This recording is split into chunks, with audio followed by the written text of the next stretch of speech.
All right, stamps, the heart, the second heart um, of our hobby and our life. Uh, so close to my heart only had photopolymer stamps. That's the only thing that they offered. They did away with the cling or the red rubber stamps a long time ago. So that's a little bit of a switch for us coming over from close to my heart to get back into the red rubber. The reason why Stampin' Up! Still does red rubber is that when you have a highly detailed stamp, the red rubber is a much better conductor of the ink to the paper versus the photopolymer. And so when you have a stamp that's as intricate as this fan coral here, that's really hard to get in a photopolymer style. Also, some of these details that you see with the fish and the anchor and the other coral are going to be much more difficult to get with the photopolymer. And so that's why they are Stampin' Up! Is still doing the red rubber stamps and not moving completely to the photopolymer, is because of that. So the stamps are, again, if you have a photopolymer stamp set, it's going to come on a carrier sheet that has all of the stamps on it. It's going to have another thin sheet that's going to sit on top of it when it comes, and you take that off, and it's up to you how you want to store it. You can take all of these off and place them on the case here and use it that way, but I find it's hard to pick up from the case, so I'm leaving mine on the actual carrier sheet. I am trying to decide what to do with this plastic piece, if I'm going to keep it or not. I think it sort of depends on if it's just a stamp set or if I've got stamps and dies. This is just a stamp set, so I might just end up keeping it so that I can just protect it in the case. I do feel like this case for this stamp set is very big. I might try and figure out some other storage method for this, but for the stamp and die sets, the case works pretty well, and it allows me to do some storage in it as well. So, so anyway, okay, so that's just a stamp set. That's photopolymer. This is, and actually I think I'm going to grab another one here. Sentimental Park is, again, a stamp set, but it has a die as well. Okay, this one doesn't have what I thought in it, so we're going to stay with Beach Day. So Beach Day is a stamp set that's got some dies and has obviously the stamps. And what I found was I wanted to keep these together because I'm very used to having my dies with my stamps, not having them separated and trying to find the dies that go with the stamps. But in Stampin' Up! World, you have a lot more dies than you have stamps in general. Has been the trend. So I have these 5x7 magnetic sheets that I am putting inside the stamp case, and that's going to live with the stamp set so that I know that I've got my dies and stamps together. What I had found was originally I had put my dies over here on the left-hand side and my stamps stayed on the right-hand side. And I'm not gluing this down because, again, same thing. I like to transport this over to my machine, and I want to have this carrier be movable. I don't want to have to take this whole case with me. So I'm not gluing this down to the inside. But what that meant was that every time that I opened this, right, that's what it looked like. And it was frustrating to me. So what I decided to do is I decided to move the stamps over to the left-hand side and the dies to the right-hand side. And so these will actually somewhat stick to the case if I take off that thin upper or top carrier. And so when I close this up, and I open it, the stamp stays here, but I don't have this die magnet sheet flopping over onto my stamp set. So that to me seemed to work out the best. I talked about how I'm using my dies, and these are all dies that can cut out a stamp from a stamped image. So I've got these again all set and ready to go. So when I go ahead and stamp these up and need to cut them out, I can just pick that die up off of this, and then this just kind of keeps them in place and out of the way so that I don't have to worry about it. So again, I'm utilizing the case and utilizing the actually magnetic sheet. The last thing is that this also allows me these cases, which is also very different than the Close to My Heart world, which, you know, we had those 6x6 or 6¼ by 6¼ envelopes. And if I did a whole bunch of die cutting, those envelopes would get kind of fat. And it was hard to keep everything in them. Whereas with these cases, I can go ahead and die cut a whole bunch of different pieces, and I can store them in this case. And I know then when I go to create with this, I might have a whole bunch of pre-cut pieces that I can use for my creations. And so having that extra space in the case is actually really helpful. I still need to figure out a storage solution because, again, I am on limited space in my craft room, and these do take up more space. I think there's pros and cons, like I said, for these cases, and I'm trying to find more pros than cons, and so that's the way I'm trying to approach it and try to think in the positive side of how I can best utilize the space that they are going to take up in my craft room. All right, so cling, as I said, are the red rubber stamps, and with those, when you get them, they are going to have a sheet that is going to have a picture of what that stamp is. It comes on the red rubber, and you need to, again, pop these out, and you need to attach that that sticker essentially, and this is what's going to make it able to attach to your block. That sticker is sticky, and that's going to then create the adhesion to your block so that you don't have to have it on a permanent block. You can keep it in a case just like this.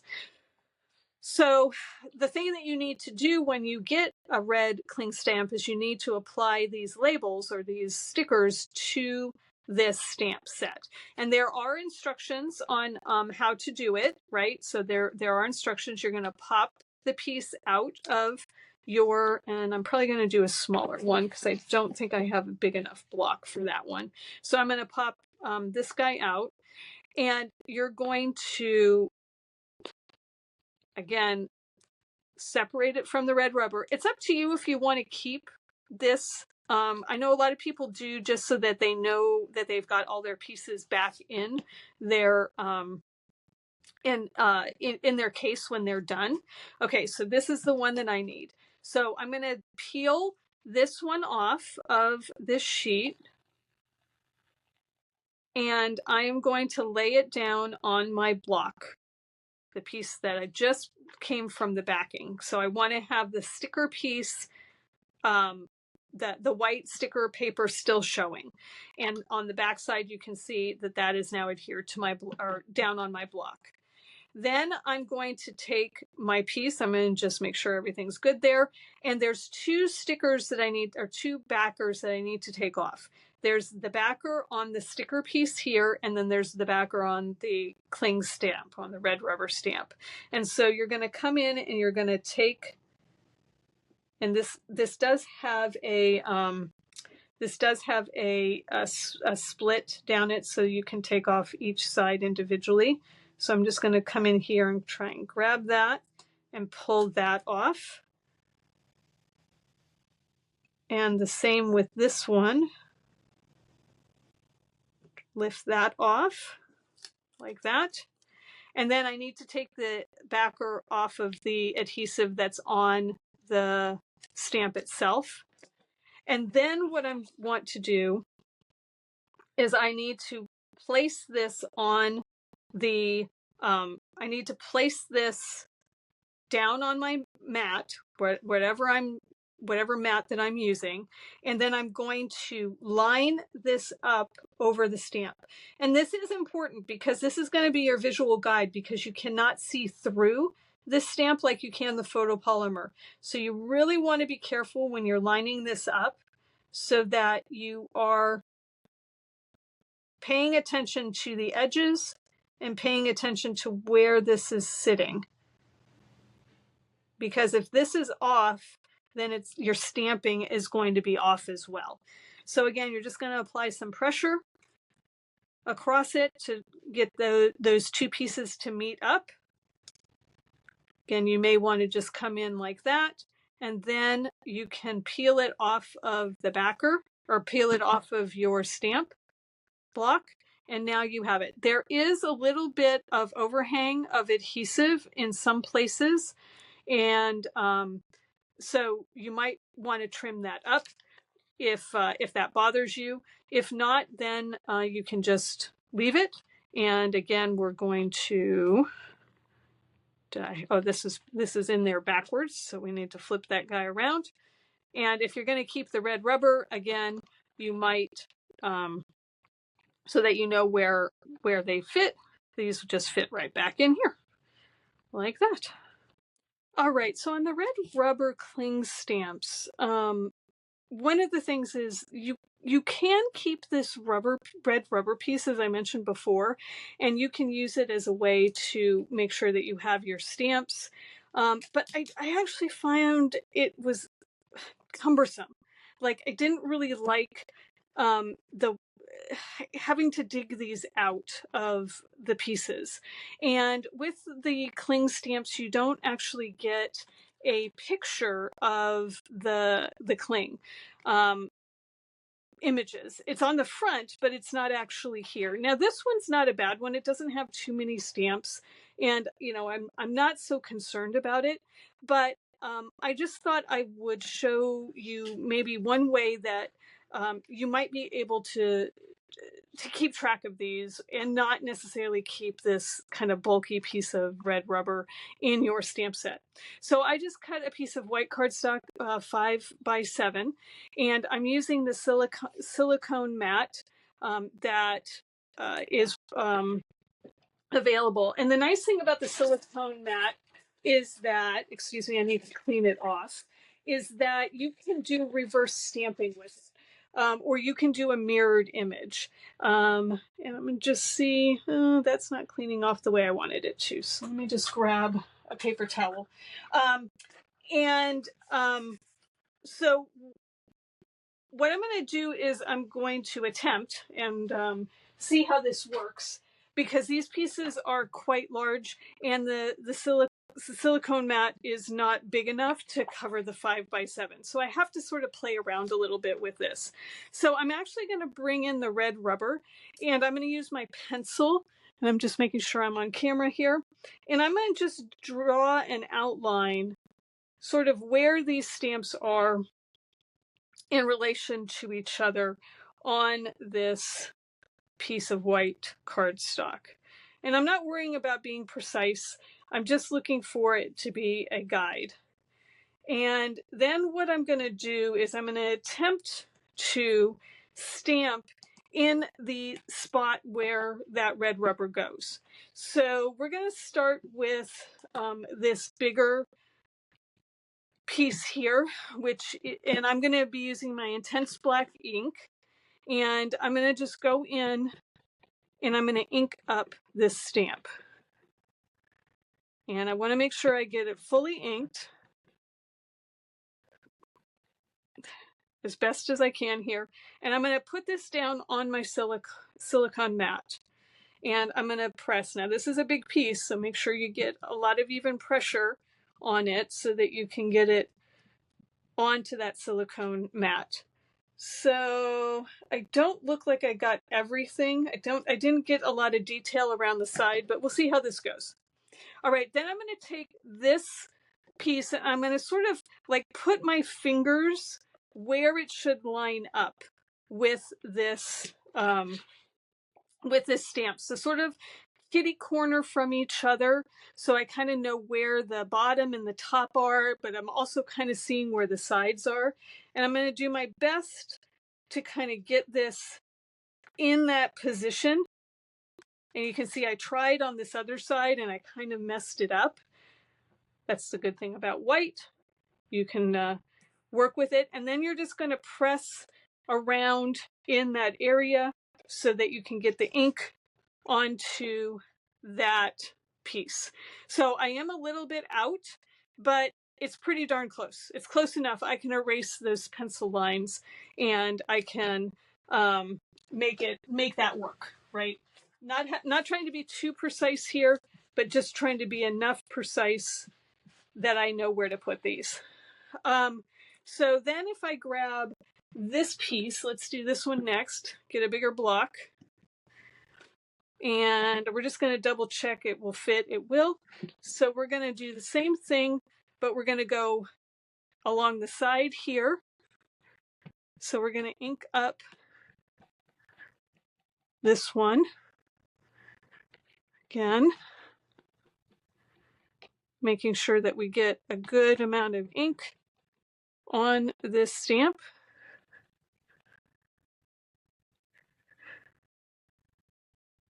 Okay. And then we're going to place this down on the silicone mat.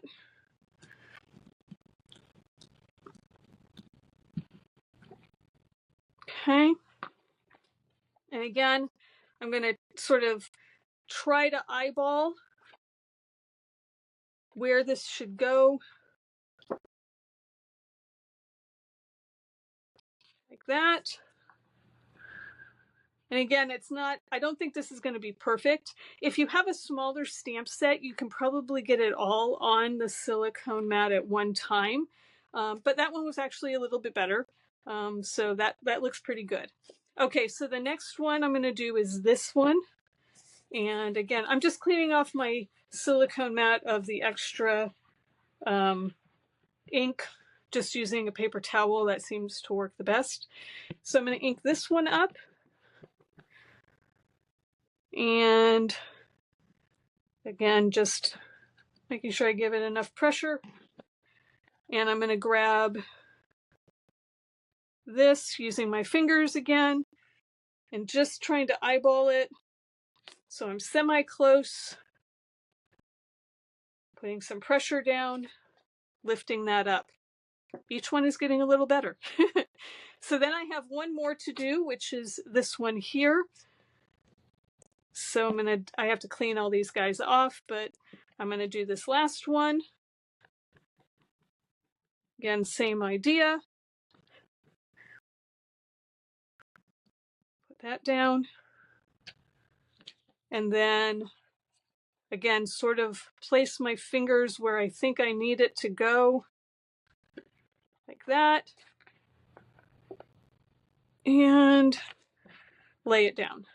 Again, not looking necessarily for perfection here. And oops, I forgot to clean off the other one. So I got a little bit of residual of this one because I forgot to clean it off. So not quite as neat, but that's the idea. Then I can come in and I can just erase these lines so that they're not showing. Right, just pull out those lines.